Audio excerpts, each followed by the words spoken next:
Good afternoon.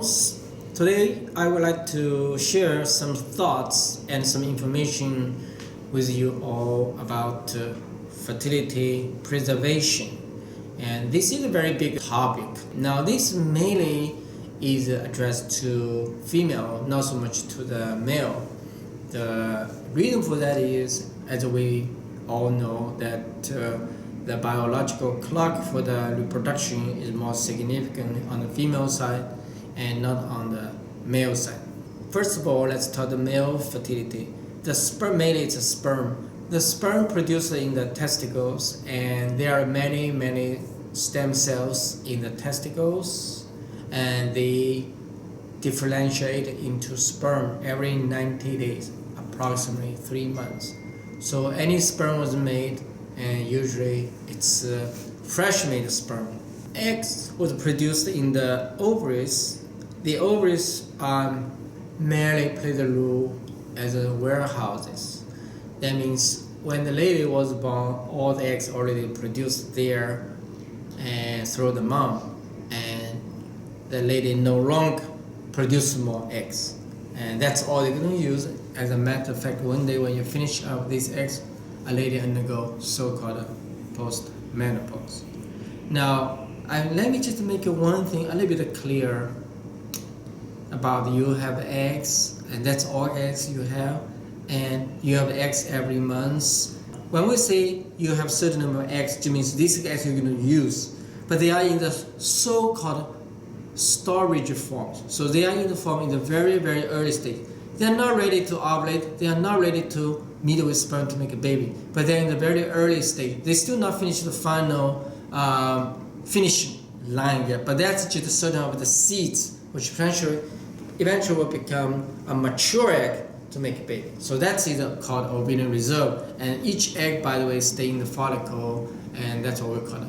How many follicles, how many eggs, and these eggs in the very early stage of follicle, that's called primordial follicles. Now you don't need to get too much technical term. Just need to remember they already have a bunch of eggs. They kept in the very early developmental stage. Every month, a couple of eggs will start to try to finish the final step of maturation to become a so-called mature eggs, and they can be fertile with sperm and potentially produce healthy live babies.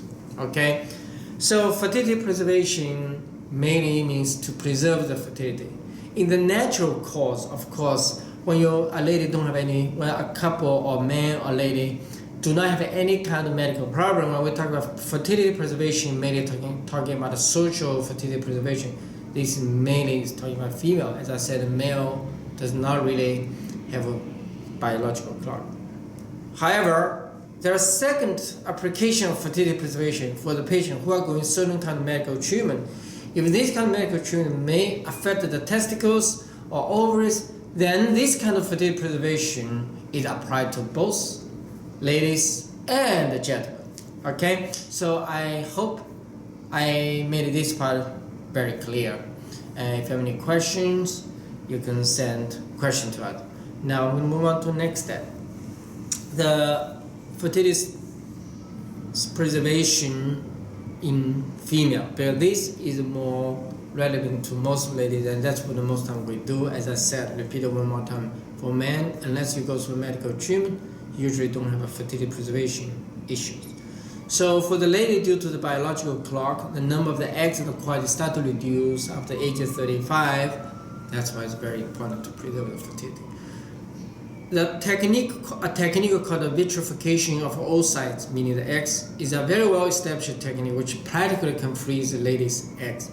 So this is a very good option that now we have some realistic approach to preserve eggs, in turn preserve female fertility. And during the years, we have been freeze eggs from many ladies, and they give us all different kind of terminology to describe this process. Some patients suggest we should call egg freezing for future mothers. Some patients suggest we should call rescheduling of motherhood. Some suggest to call delayed the fertility. Some suggest to call delayed extended fertility. So I think the terminology really represents the eagerness and the desire of ladies really want to preserve their fertility. Now there are two applications, as we said. One for socio-economic reasons, just the ladies not ready, want to preserve fertility for the future, and one is for patients who are going through some kind of medical treatment and they want to freeze egg. Today I want to spend more time to talk about the technique, the benefits and risks to freeze some eggs as a fertility preservation for the patient in ladies only who are suffer from a certain kind of a cancer and they are going through a cancer treatment and they want to freeze the eggs. This will be the way the folks I'm going to talk about. As we all know that with the advancement of technology now, many cancer actually can be treated, and so some cancer does start in the very early stage, like a leukemia. It can start even at age 9 or in the teenage or early adulthood.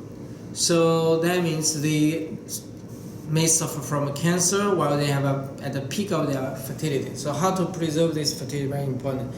Most of the treatment for the cancer is a surgery or chemotherapy and radiation therapy. Both chemotherapy and radiation therapy can compromise the gonads, meaning testicles and ovaries. By the way, as I said today, I only focus on the ovaries. So in this kind of patient, it's very important to collect some eggs and freeze these eggs first before they undergo the chemo treatment or any kind of a cancer treatment which may compromise the ovarian function. And this is a personal story I heard from a personal friends. Actually, this is actually how the egg freezing started on the very first patient. We all know that vitrification is a very good technique to freeze the eggs, freeze the sperm. But most of us may not necessarily know how this technique was established and who actually was the very first patient use this technique in the world and how the whole story. So by sharing with you this story, you will really understand the application. The so-called vitrification technique, now we take for granted every center, every fertility clinic also can offer this kind of service. But just go back 15 years ago, egg freezing still is a very, very difficult project. And for almost decades, we don't know how to freeze eggs that efficient. Until the scientists in Japan and one of the scientists, Dr. Kobayama, who actually invented this vitrification technique to freeze eggs. But the very first time this technique was used was on a patient who was only 17 years old, and she suffered from acute leukemia and needed to start chemotherapy right away. That patient is the very first patient who had a very first egg freezed using this vitrification technique in Japan, and just wanted to share with you the whole process. So because leukemia needs to treat very quickly, the lady had one egg collected in the natural cycle, so one egg frozen. Then she started this very, very difficult chemotherapy. As some of our audience may know, chemotherapy can be very, very tedious, and it can really affect your lifestyle and make you really, really tired. You may not eat well, you may not sleep well. So she suffered a great amount of the chemotherapy pain. But every time she said, she looked at the picture of the egg was frozen, and that's the only motivation she has. She wants to go through the chemotherapy. She wants to be successful and beat the cancer, because one day she wants to become a mom. And to a certain extent, one of the major spiritual support for her to go through such a difficult treatment is because she knew that there's an egg being frozen, and one day she wants to thaw this egg. She wants to become a mom.